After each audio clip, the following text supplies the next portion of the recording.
Welcome back, Cardboard Warriors. How you doing tonight? I already posted a video earlier, some arena play, so hope you guys enjoyed that one. Wasn't planning on posting another one tonight, but my God, I saw the all the announcements, and I had to make a video. There's so much news going on right now. It's nuts. They announced so many things today, not just about Zendikar, but also all the sets coming up next year. Oh man, and some major shockers. Although it's shocking, mostly because I actually was right about a few things. So we'll get into that later. So first off, we do have in Zendikar coming up. We've got Nahiri and Jace, and also Nissa, even though I don't show her here. But as you can tell, they're gonna keep doing all the extended arts and stuff. Sorry, man, that was my hand. I'm just videotaping my laptop again. I really gotta work on getting a better system to be able to do videos and edit and stuff like that on. But anyways, I digress. That costs money. I don't have that. I spend too much money on all these magic sets dropping every month. Alright, so we got the Nahiri and Jace and Nissa are going to be in Zendikar. I'm sure you've already seen those spoilers. They were announced a couple days ago, really. Blood Chief's Thirst, pretty cool card. Kicker's back, which is a fun mechanic. I like Kicker because for me, kicker's awesome because it kind of gives you dual purpose on the card. You got an early game card and a late game card, and I love that. Especially this one. This was a great prime example of it. Early game, for one, you can destroy target creature or planeswalker with a converted mana cost 2 or less. Wait a minute. Is there any 2 mana cost planeswalkers? What? I don't think I've ever seen a 2 mana cost planeswalker. Let me know in the comments if there's any 2 mana cost planeswalkers. Maybe we'll get one. So anyways, if you pay the kicker, which then is 2 black and 2 colorless, it destroys any target creature or planeswalker. So that's pretty awesome. And as you can see, there is an alternate border for the cards in this set as well. Next up, we got Landfall returning with a Lotus Cobra, which is pretty cool. I like Lotus Cobra. I'm glad they're reprinting that one again. Anyways, I do like the alternate art on the right side there. That looks pretty awesome. Pretty fun. Probably collector's booster one.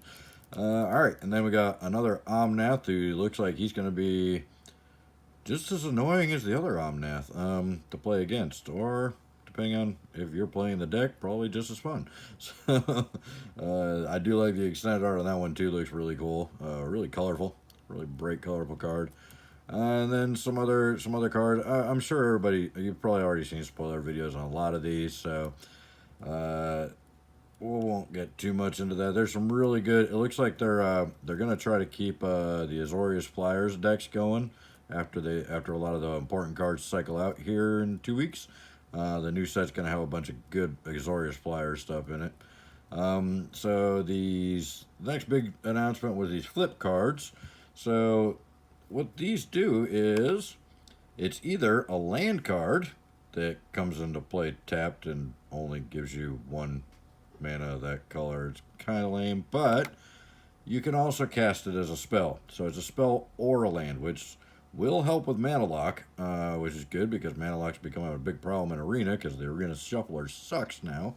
But anyways, like this particular one, put any number of cards from your hand on the bottom of your library, then draw that many cards plus 1. Or, if you're mana locked, you can throw it out there. Comes into play tapped, which is lame as can be. But I mean, they got to put some kind of downside on it. If they didn't come into play tapped, I mean, everybody'd have 4 ofs in every deck, and that would be their mana. It would really help thin out decks. It would be awesome. I wish they'd have done that, but I can see it might be a little too powerful. Then they got the pathways. The pathways, I think, are genius. A lot of people don't like them from what I'm hearing. Personally, I love them. I think they're amazing. Basically, they're dual lands. They're dual lands, but you can only use them as whatever color you choose because you can either put them out as, like this one's a swamp or a plains. And that's it. This one over here, the branch loft pathway, is either a forest or you can put it down as a plains. So, and then it's border loft pathway. So, pretty awesome in the fact that they're dual lands and there's no downside. They come into play untapped. It's amazing. I'm gonna try and grab every one of these I can get my hands on. Just saying. I don't know how you guys feel about them. Some people are like, oh, it's stupid. It's just a basic land that's in a rare spot. But it's really a dual land. I mean, it's a dual land. You got to choose which one it's going to be when you throw it out. So you can't. It does slow you down a little bit more than an actual dual land because you can use it for either or. But I mean, you can use it for either or when you need it, and you just got to stick to that. I think they're amazing. I'm probably going to put 4 of in every single deck of each color. I mean, possibly more. I really think this is the second coming of dual lands. I'm really super excited about these. Let me know in the comments what you think, but I am super excited about them. I think they're amazing. I love them. And then we got, of course, full art lands coming back in, full art basics, which is awesome. And the artwork is incredible on these. I mean, just incredible. There's the plains, here's the islands, we got the swamps. The artwork is unbelievably good. The mountains, I love the mountains, especially this one on the right here. Oh, that's epic. I like the one on the left too, but the one on the right is that's probably my favorite one of all the lands so far. And then the forests look cool. I like the one on the left there. All right, but the big announcement was fetch lands are gonna be in the set, which we kind of knew it was coming, but we didn't. I didn't for the levy. I didn't think they were gonna come back in this big a way. They are expeditions. They are not standard legal. They are expeditions, but they're not expeditions like in Battle for Zendikar where you get one in a case of boxes. You're going to get one of these as a box topper in every draft booster. Now, not one fetch land. Let me rephrase that. You're not going to get a fetch land in every single box, but there's going to be a number of the expeditions. Fetch lands are going to be, I think they said 1/3 of them. So you got a 33% chance, 33.333 infinite percent chance of getting the fetch land in your box topper. So, because we've not only got the fetch lands, which we got all of them, we got enemy and ally, but we've also got the battle bond lands. You got the morphic pool and all that stuff. You got the battle bond lands. You got prismatic vista, and you got wasteland. And there's going to be, I guess, some more announced as well. So I think there's going to be 30 total lands in the expedition slot. But the fact that you can get these, you will get one expedition as a box topper in every single draft box and every single set booster box. That is epic. I was really worried that they were going to be like an old school expedition and we'd be having to open an entire case to get one fetch land, and that was just going to like crush me because I really think fetch lands should be more available than they are. Especially enemy ones, because I mean, I've got, 3 Scalding Tarns. One actually is an expedition that I pulled out of a Battle for Zendikar box that I got really lucky on. And then the other 2 were the Secret Lair ones that I got. So I'm really excited that I'm finally going to be able to get the enemy fetches. I've been a big fan of fetch lands since Onslaught. If you go to my homepage and look at my vintage deck that I kept when I sold my collection 12 years ago, I have all the original Onslaught fetch lands in that deck. Yeah, because I knew from day one that fetch lands were going to be huge. I wish I'd have kept all of them. I had hundreds and hundreds of fetch lands because I knew at the beginning. Anyways, then I sold my collection like a dummy. So the set booster boxes will have a box topper of one of the expeditions. These are going to be non-foil. Non-foil only.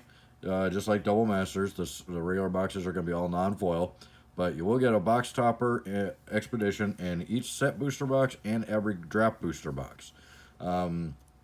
So let me see. We'll get into the set boosters here in a second. And then there's also another fetch land announcement that I'll make in a second. They're going to print fetch lands in another standard set soon.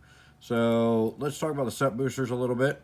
You will always get an art card just like Modern Horizons 1. But you get a 5% chance to upgrade to one with a gold stamped signature of the artist on them. So that's pretty neat. Going full on Sparks Card World on us here, which is not a bad thing. You will get a full art basic land and a 15% chance of it being foil, which is cool. Mix of common and uncommons, the cards with each rarity to one another and show off themes. Wait, the cards within each rarity connect to one another. Okay, I missed that word. I missed the word connect. And show off themes, mechanics, and creative elements within the set. A common, uncommon showcase, or modal DFC. I have no idea what that means. I probably should have researched this a little bit more, but I'm excited about Fetchlands. And then all this other news, too. A guaranteed foil and guaranteed rare or mythic. Rare? Well, I'd hope you'd get a rare or mythic rare in a pack. That would be dumb if there's no rares in the pack. Wildcard slots that have the ability to be anything from commons to mythic rares. And then, so you might get 2 mythics in a pack. Although they said we would do that in the VIP packs, and that didn't turn out to be true, so they're probably lying about this one too. Anyways, I digress. 1 and 4 boosters will also contain a card from the list. The list is a curated list of 300 cards from Magic's history, chosen to show off the cool and weird history of Magic. Think slivers and weird mechanics and cool things we've done in Magic's history, all in a brand new booster pack. Here are 3 cards that appear on the list. The Food Chain is a really cool card from Arcadian Mask, one of the few cool cards from that set. But it was a pretty cool card. We had a lot of fun with that back in the day. Slamfoot the Stowaway from Dominaria. I'm not too familiar with that because Dominaria is one of those sets that I completely missed. I've only been able to open, like, I think one or two boxes on the channel, and I didn't really pay too much attention to it. I was just looking for the hits. But the one in the middle there, Simian Spirit Guide. That card is one of my all-time favorite cards. I absolutely love it. It's from Planar Chaos. It's so Planar Chaos. These Chaos border cards. You see how the border coloring's different on it. The text is kind of reverse. It's kind of what do they call that? Yeah, I can't think. When they change the contrast, they flip the contrast backwards. Anyways, so these type of bordered cards were all cards that were basically reprints of earlier cards, but in the wrong color. And Simian Spirit Guide was a reprint of an old green card called Elvis Spirit Guide. That was a 1 green and 2 colorless elf that you could remove from your hand, or you could if it was in your hand, you could remove it from the game and add 1 green to your mana pool. And then they decided to do a Simian Spirit Guide and did it in red. And this card fueled the Dragonstorm decks big time. I had a Dragonstorm deck during the Time Spiral block in Standard that was pretty much second or third turn. I was throwing out 4, 5 legendary, the Kakusho, the Evening Stars. I was throwing 4 of those out and and killing the opponent, or doing 20 points of damage to them in one fell swoop. So the Simian Spirit Guide, and then there was a couple other red ramp spells that was in the Time Spiral block that really helped with that. That deck was just unbelievably silly. It was broken. I missed my old Dragonstorm deck. I need to rebuild that thing. Anyways, moving on. So you'll notice that they all have the little Planeswalker logo in the corner, just like the mystery box cards, the mystery booster cards. So they basically did a 300 card mystery booster set, but they're including them in the set booster boxes. 1 in every 4 boosters will have one of the cards. And as you can see, it could be commons, uncommons, or rares, or probably mythics as well. Yeah, I'm not sure what all is going to be on the list, but the Simian Spirit Guide excites me because I love that card. That's one of the few singles since I've gotten back in the game in November that I've actually purchased. I purchased a place of those as soon as I got back in the game because I had gotten rid of all of mine before, and I just knew that this card was... It kept going up. It was pretty expensive when I got back in the game already. For a common, it was already like $4 or $5 at the time, I think. But I managed to pick up I think I bought a play set of played ones for like $10 or something like that. So I think they've gone down now because they've reprinted them again. And now they're getting another reprint. But anyways, so that's what the set booster boxes are going to be. Now, the collector's boxes, I think that's all for here. It just talks about more sets coming out, which we'll go over in a second here. So, the Fetchlands are back, and in my opinion, definitely, I think they couldn't have done it any better. To be honest, I'm going to give Wizards full credit on this. I think this is the best possible solution they could have done to put Fetchlands in a standard box, but not make them standard legal, and make them a chase card. make them still sought after and not terribly easy to get, but easier to get than just high roller status to where you gotta be a store opening, full pallets of boxes to get a place out of them. The average person's gonna be able to pull an expedition in every single booster box. That is amazing to me. I thought for sure they weren't gonna put them in the standard draft boxes at all. I am so stoked that they decided to do that and put them as box toppers because one, I love box toppers. I think box toppers in every draft box is a huge thing. It really adds value to the sealed product. And it really adds that extra spice to every box. So even if you get a kind of poor box, you might get a good box topper and make it all worth it.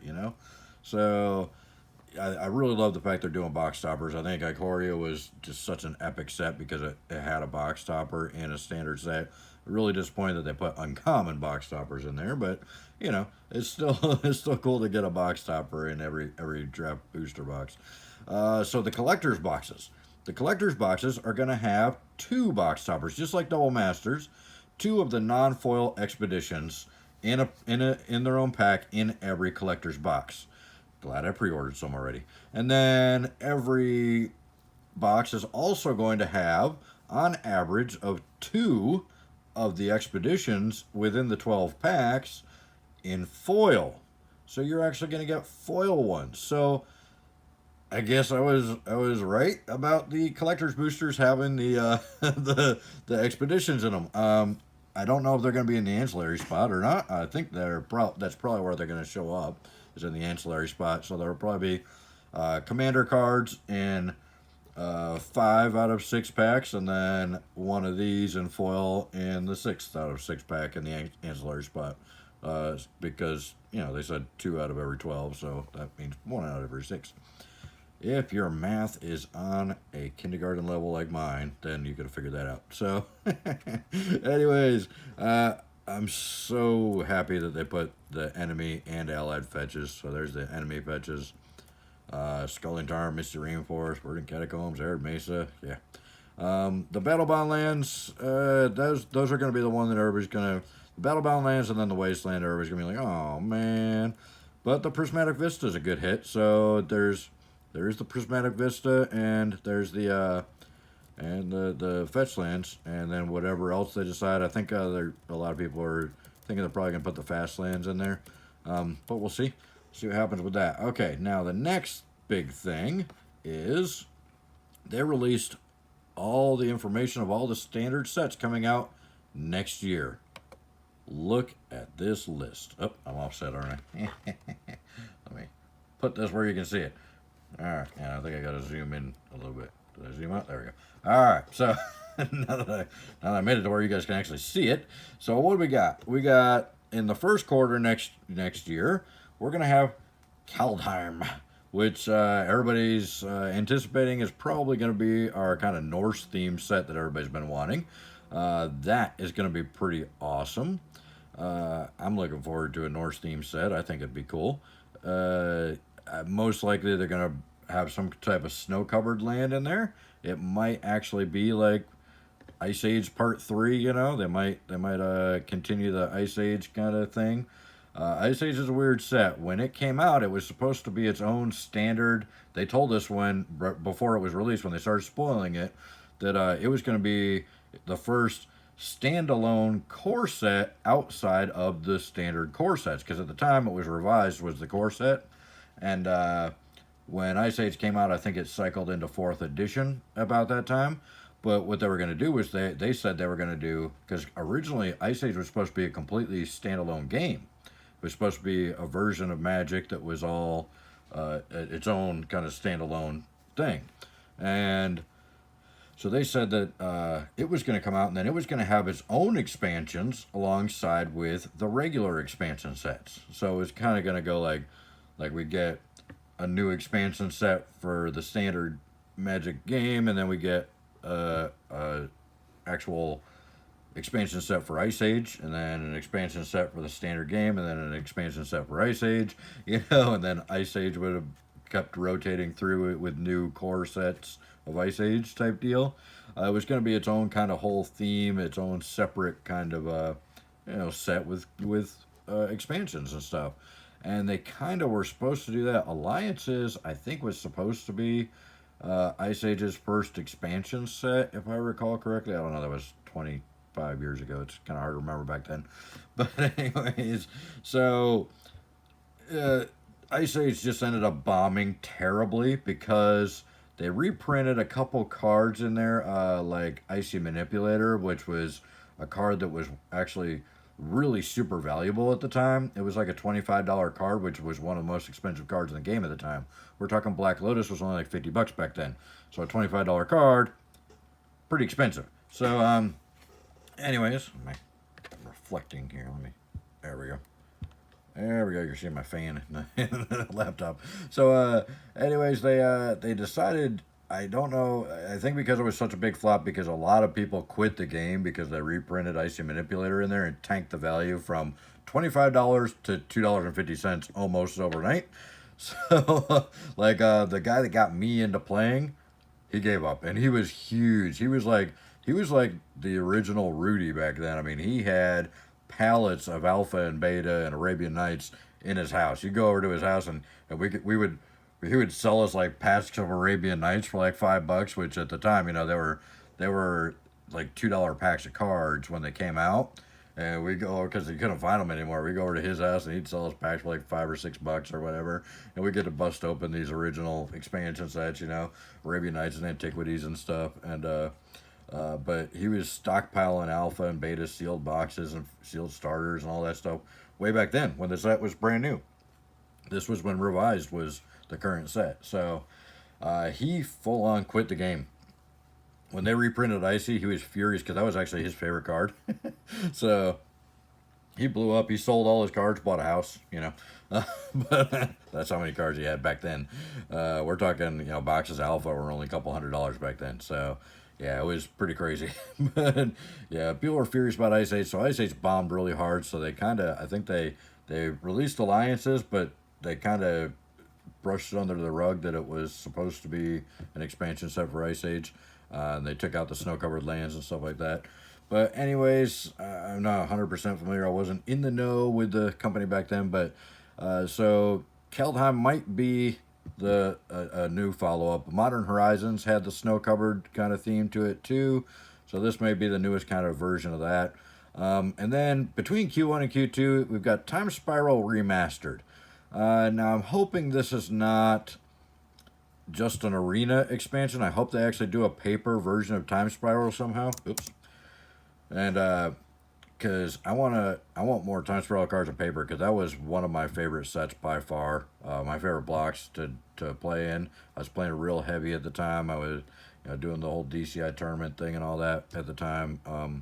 I loved that block. It was just such an epic 3 sets. Time Spiral, Planar Chaos, and Future Sight.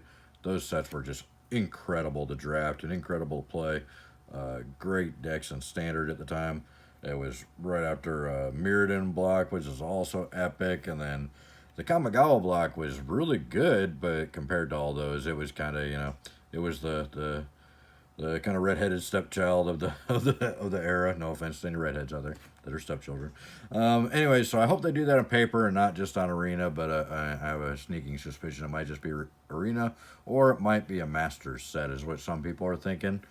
That I've been seeing. Some people think it might end up being like a Masters set that's Time Spiral based, taking some of the best cards out of Time Spiral and making a Masters set out of them, which I'd be fine with that, as long as it's paper. I just want something on paper.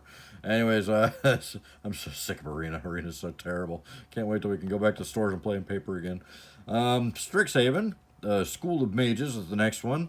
I'm not a Harry Potter fan at all. I'm way too old when those movies came out. I watched the first one and I was like, yeah, this is for kids. I don't enjoy it.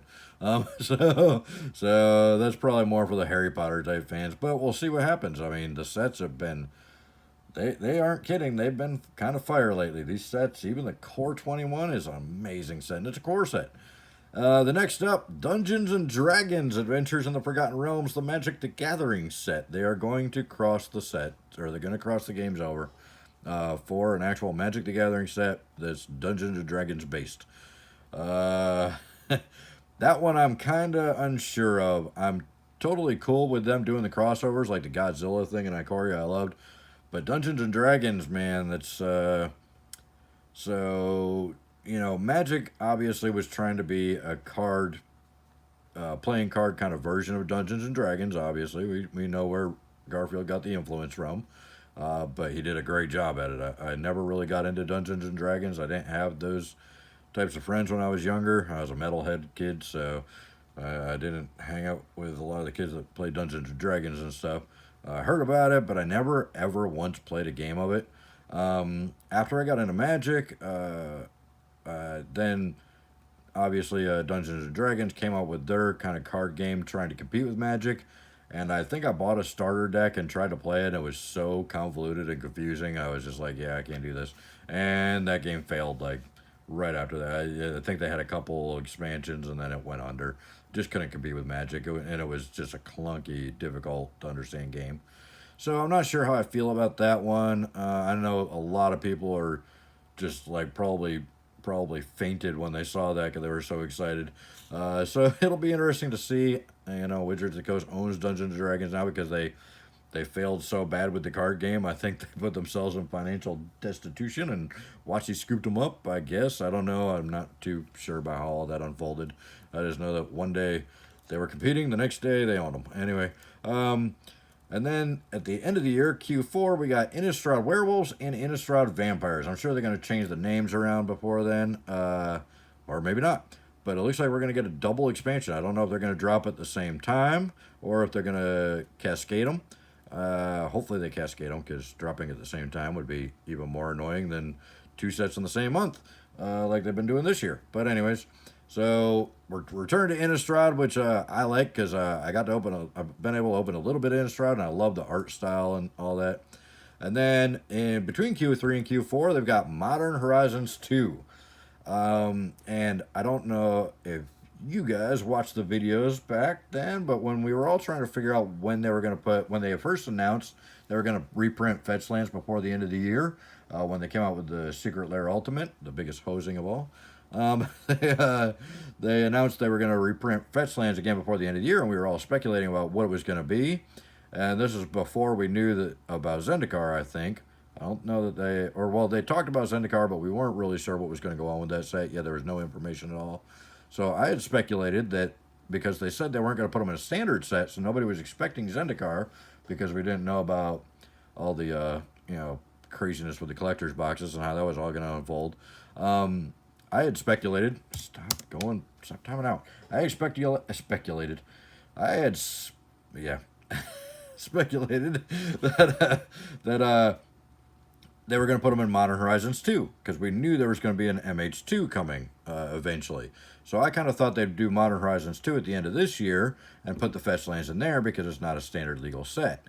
But turns out I was right in the end because they are putting the enemy fetches in Modern Horizons 2 in the standard packs. So as far as the FOMO with Zendikar with getting the Fetchlands in the expeditions, don't freak out. Be patient. If you just need enemy fetches and you're on a budget, wait till Modern Horizons 2. You'll be able to pull them right out of the standard packs. Don't go overboard, overpaying for them in the Zendikar expeditions. If you just want them for playing, you don't care if they're all blinged out, wait for Modern Horizons 2. Because they're going to be in the standard packs. That is mind-blowing to me that they're going to print Fetchlands 2 years in a row in standard boxes.